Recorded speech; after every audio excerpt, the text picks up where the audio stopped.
what's up, man? It's a Chill B boxing basement, man. With the truth, with reality. And so I just want to do a post-fight analysis of Derek Chisora of Big Joyce. I was very emotional, yesterday. Because I got my drink on, and it was a good fight. If you want to see two guys batter each other, it was a good fight. And I was like Joe Joyce. He's, as I said, very likable. He's an autist, but I'm sorry, man. He's definitely the jugger bum, the bummer naught. I've never seen. Yeah. Anyone. How can anyone have such little head movement? Someone's been in the Olympics and should have won a gold and has been a pro, and he can't move his enormous head. Right? The whole fight was like two old drunks fighting. Two old drunks with a good chin, by the way. Let's be clear, right? Two drunks with a good chin, but the lack of foot movement and hand speed is something to witness, man. And I don't think I've ever seen a fighter so incapable of dodging or blocking punches as Big Joe Joyce. It's embarrassing. I mean, surely you'd think, right? All right, just sit there, right? And when you're moving forward and throwing punches, just move your head, 5 inches to the right, 5 inches to the left. How can you not be taught that?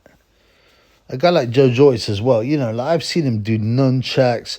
I've seen him do what's that Brazilian martial art? When Caparino was saying, I've seen him be skillful. I've seen him do nunchucks, but he still can't move his head, and it's a shame.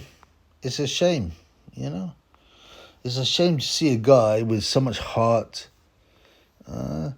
with so much decency, be so whack at boxing, But then again, it's like, well, he's achieved a lot.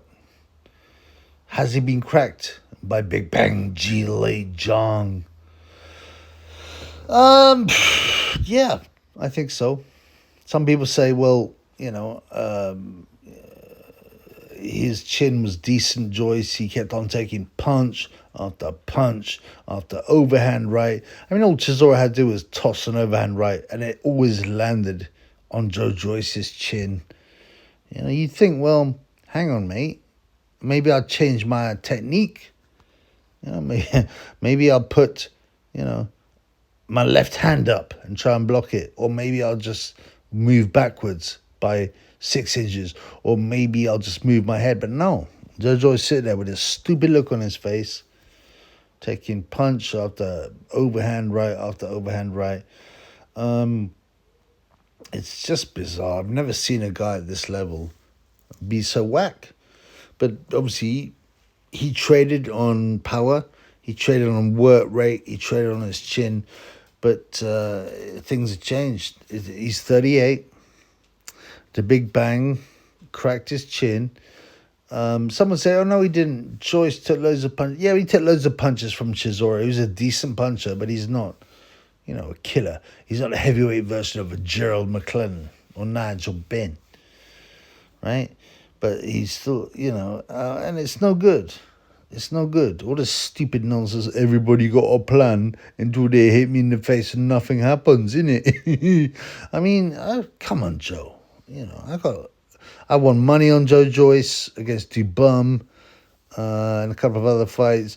I backed him, but he's gone, 10 steps backwards, man. This is a guy who was considered a dangerous opponent for Gage, a world-class opponent. He had the, I think, interim title, which is meaningless, obviously. But and then it's just come apart. I think a lot of it is his age. A lot of it is he's taken a lot of punches down. People say, "Oh, well, we only took up boxing at 20," and yeah, well done, to get that far. But he was even in the amateurs, he was thrown in at the top level from early times. He fought Gage in his fourth fight. I think he got stopped, but then he won the ABAs. He got on the Brit team. You know, he, as I said, should have won the gold medal in the Olympics if he's Tony Egg Yoka. But it's not so much. It's not the years. Like a guy like admittedly he's a pussy hole, but you got a guy like Floyd Mayweather, right? He doesn't take a lot of punches. He gets looked after by the referees. I get that, but he doesn't take a lot of punches. So he's been boxing since he was 5 years old, right? But he hasn't taken nearly the number of punches that the big Joe Joyce has, because Joe Joyce just sits there, as I said, with a stupid look on his face, getting punched in the head, and that's no good. It's no good. You're 38 now. I think it's the age thing. I think Zhang broke his confidence slightly. I think Zhang, he didn't destroy his chin, but he certainly cracked something in big Joe Joyce's chin. And the worry is this, right? The worry is this. He wants to carry on, right? Big Joe Joyce wants to carry on, and so does Chisora. Chisora says he wants 2 more fights to make 50. I mean, he's already brain damaged. He's already punch drunk. He could barely stand up for the last 2 rounds. I mean, and even though the guy was so exhausted, Chisora, Joe Joyce still couldn't stop him. He just rumbled forward at the same pace, throwing in slow punches. Okay. And Chisora couldn't miss with that overhand right, There's also this weird period when Joe Joyce suddenly went over. He suddenly went over. It was like a telepathic knockdown. Look at this. Joyce suddenly just went over randomly. I think it was round 9. He also got knocked down, albeit I thought it was a slight balance issue, but because he dominated the rest of the round. But if you are, in inverted commas, a conspiracy theorist, and which I hate that term, but if you consider that the pro boxing is rigged, you might think, well, he jumped on the floor, he pretended. It was so odd. He just suddenly went down. Maybe he thought Chisora. So if you're going to be a theorist and that it's rigged, you say, well, Chisora Joe Joyce just threw himself to the ground because he thought Chisora would have landed a punch, which he didn't. Just if that makes sense. Maybe we saw the riggedness of boxing. Maybe. Yeah. Joe Joyce lost because of betting issues. But I mean, I swear, I never thought Joe Joyce would lose this fight. I thought he would stop Chisora in round 8. There's another thing in the betting markets, right, which is very odd. So it's a 10-rounder. It's only a 10-rounder, not 12. Usually these big fights are 12, but it was only a 10-rounder. And the betting markets, I looked at Paddy Power, and the betting markets gave it 12 rounds. BoxRec said it was 12 rounds.